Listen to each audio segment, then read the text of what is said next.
excuse me. Anyway, so I was thinking about kind of like adding certain kind of flavor. How do I want to open this? That's a weird open. I don't like this one. So I was thinking about my character Raskus, who's a samurai fighter, dragonborn, blah blah blah. And for me, one of the biggest things I always liked about katanas, or rather, I should phrase it this way, the main selling point that would make me play a character that has a katana or use a katana in a game is usually how much they incorporate Iaido quick draw stuff, because that's like the main thing that I like about katanas. Like, they have that kind of look and silhouette and technique. And then that got me thinking, how would you implement that into 5e? So there's no real mechanics for it, and there's two simple ways I can think of right off the bat. One, you just flavor your attacks that way, and you're just doing quick draw stuff, and that's just how your character fights. But you don't do anything different mechanically.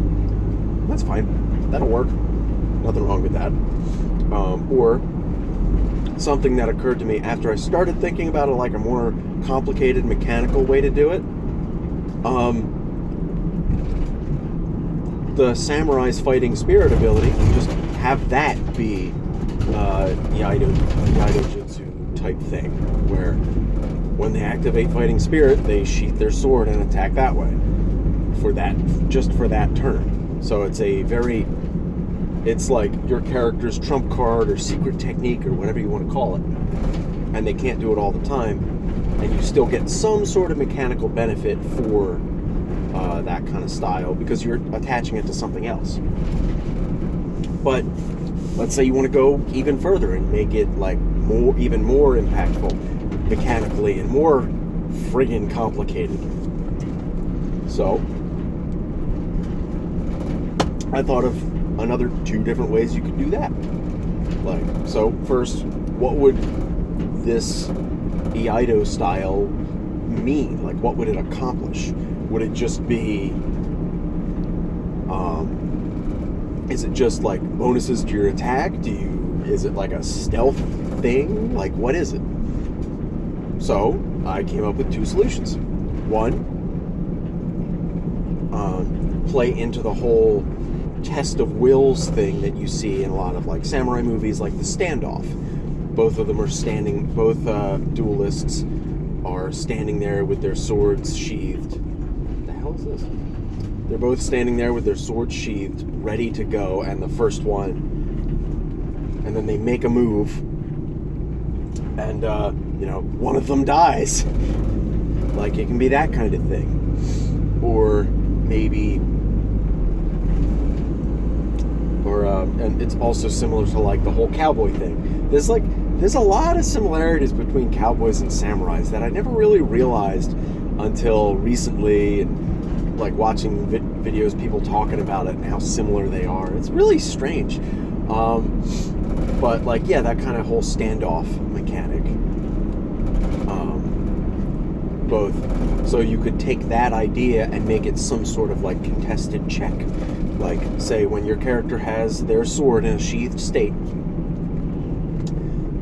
whenever they either approach a target or a target approaches them, and you can clean up that wording by just saying when the first time when you come within 5 feet or within your reach of a target, you can say then effect happens. And the effect would be either you make a contested charisma check, or that target has to make a saving throw against your attacking ability mod. So in Raskus's case, it would be his strength save DC, which 8 plus their strength plus their proficiency bonus, that kind of shit. But so making it a contested charisma check is on the weaker side, because one, I am designing this with a specific character in mind, And two, most of the characters that would be using this, i.e. martial characters, they're probably not going to have amazing charisma. So having it contested checks could potentially be pretty weak. And you could also tie it into like the samurai fighters' abilities, like their level 7 ability, where they can add their wisdom mod to persuasion checks. Let them do that. So like, they can get a free +1 to this check, to this contested check. That works, but it's not great. So I think like having to make the opponent make a saving throw versus your strength save DC, and maybe you could make it their wisdom, their charisma. Make it a charisma save because it's a force of wills versus your like raw skill, something like that. That could make this happen more often. So, and making it like against your save DC is like a static thing on your end. So it's always the same. Your character is always like proficient in this. They don't like have a chance to like roll real shitty and then you're like, oh shit, I dropped my sword, or however you want to narrate that. But so then if the opponent either like if you win that contested check or the opponent fails the saving throw, wherever you want to do it, then like you can either, if it's on your turn, you can just make an extra attack as part of the attack action, or maybe or if it's not on your turn, you can make an attack as a reaction, and maybe you get some bonuses to that attack, like you get like a +1 or 2, like let's say half your proficiency bonus to hit, and you do some extra damage, like you get to roll the weapon die an extra time or something, whatever it is.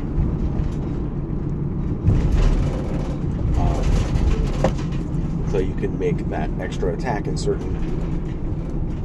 some certain bonuses, but then, okay, either if you don't want to track whether the character has their sword in their sheath, then maybe you can do this a few times a day. But if you really want to tie it to that mechanic, then instead make it free, or like free to perform this action. But they have to have their sword sheathed. So, okay, how do you determine that? Because there's not a whole lot of mechanics for that either. So, let's say, you can start the fight with it sheathed. That's no problem. So you can do this probably for free at the beginning of a fight.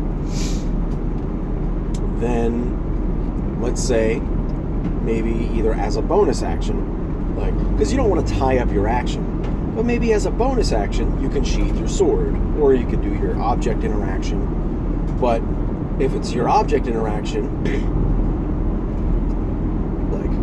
either if it's your object interaction or your bonus action, how do you prevent the character from just always doing this every turn?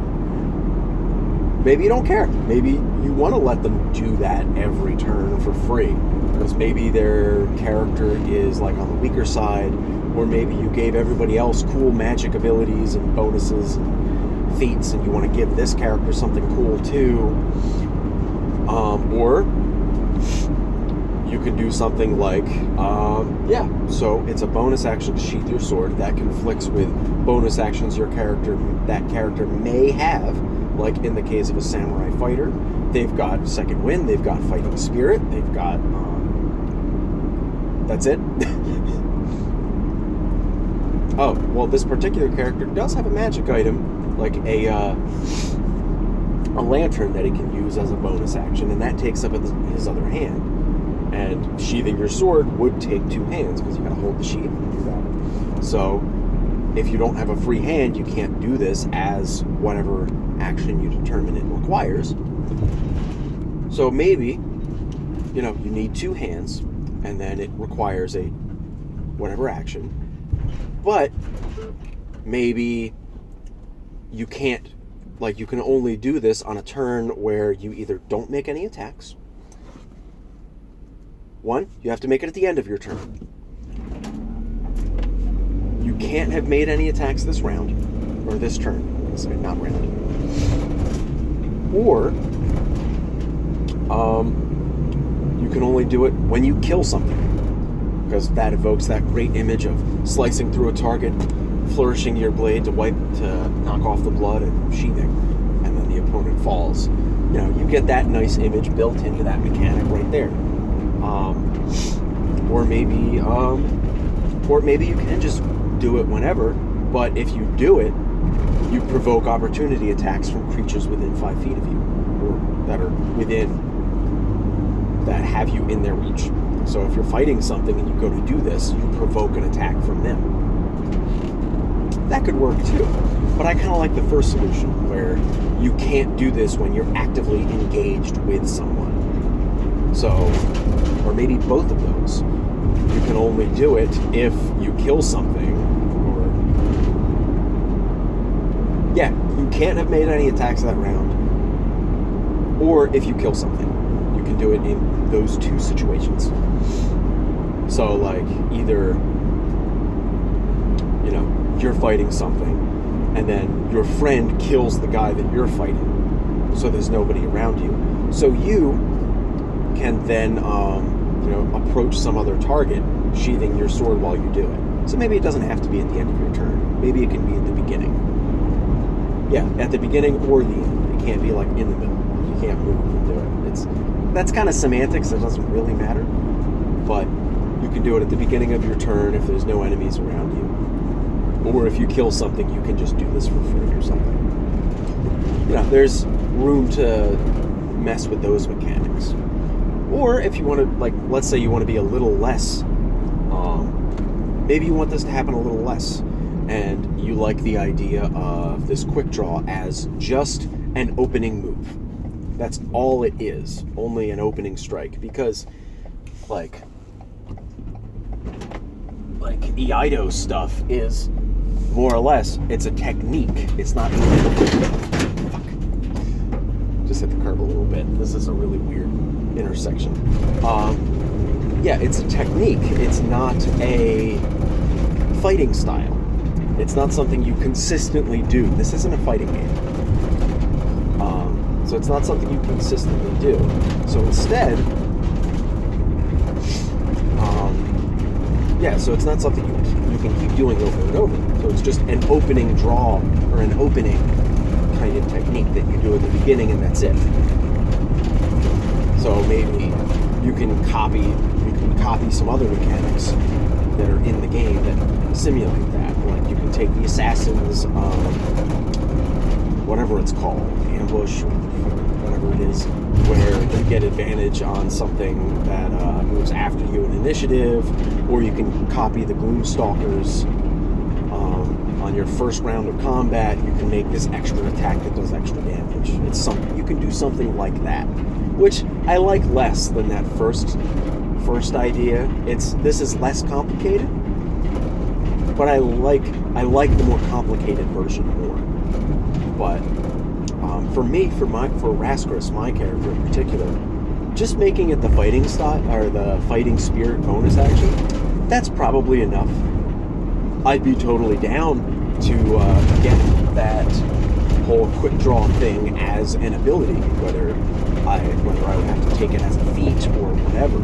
But that would be a really cool play style defining ability. That's just some stuff that was in my head because I like the Iaido Jutsu stuff. It's like the only reason I like katanas. That's all.